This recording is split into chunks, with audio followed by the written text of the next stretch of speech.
Okay, 1.3 acceleration due to gravity.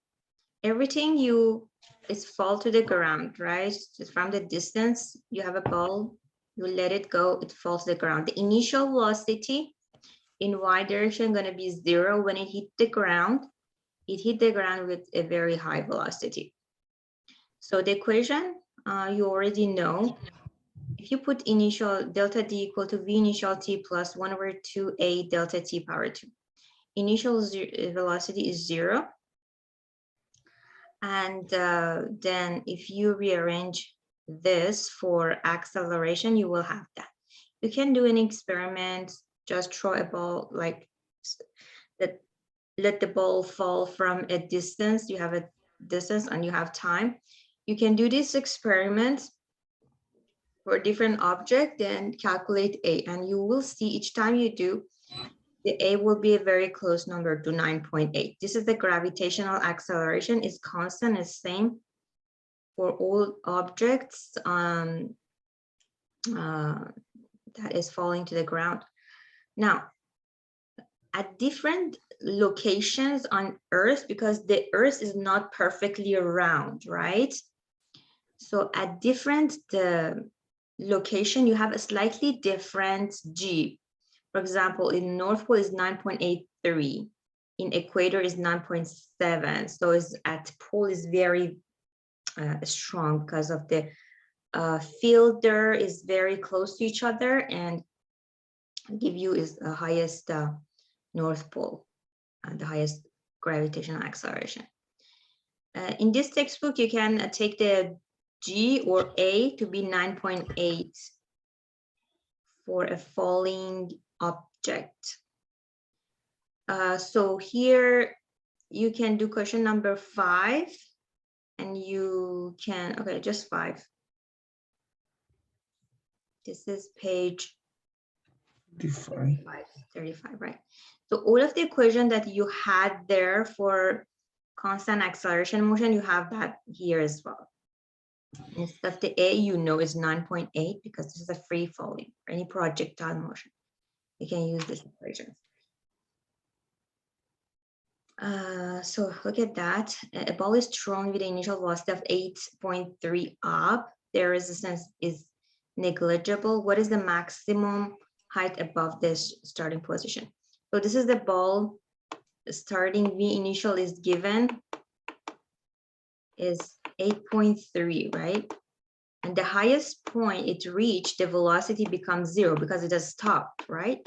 Start at some point, so velocity becomes 0 and then fall back. You want to see what is the maximum height. You already know for free fall or any projectile motion, the A is negative 9.8. So we know 3 things. We can find 4th one using the proper equation. Equation is here. We can rearrange it for delta D or delta Y. V initial, we have V final, we have acceleration, we have, then you find the answer. Any question? I'm not. Okay. So after what time interval will the ball return to initial position? Again, now is it returning here? It stopped, so velocity here is 0. And I want to find the time when it comes back here. The delta Y, we got it from the last step, is 3.5. When it go back, the movement is downward. Make sure this is negative. And I'm looking for time.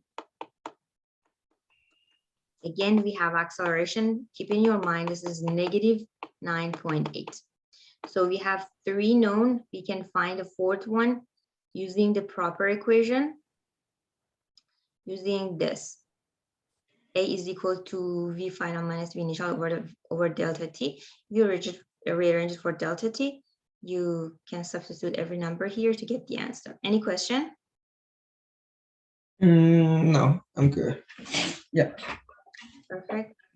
Here is another one. An arrow is shot vertically upward beside the building, 56-meter high. The initial velocity of the arrow is 37-meter up. So initially, this is moving up 37.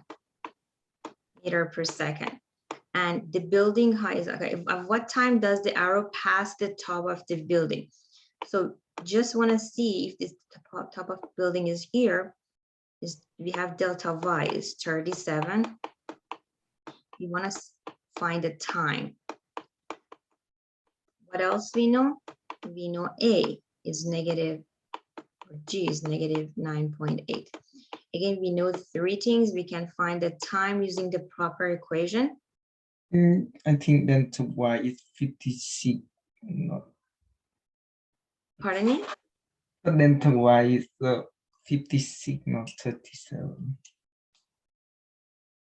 Okay, I'm gonna correct that. The delta y here is 56 meter. I just put it wrongly. So using the proper equation, we have 3 things. We can find a 4th one. So the equation is delta y is v initial we have 37, time we want to find, acceleration we have, time we want to find, the delta y we have here. So if we put that, rearrange it, you see we have a quadratic equation. You need to use the quadratic formula. Do you want me to remind you what was the quadratic formula? Yeah, if you have.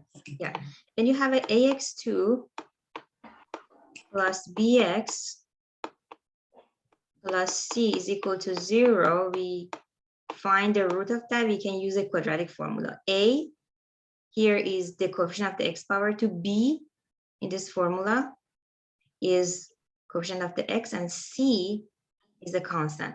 Here, your a is this, the one that has coefficient of the t power 2.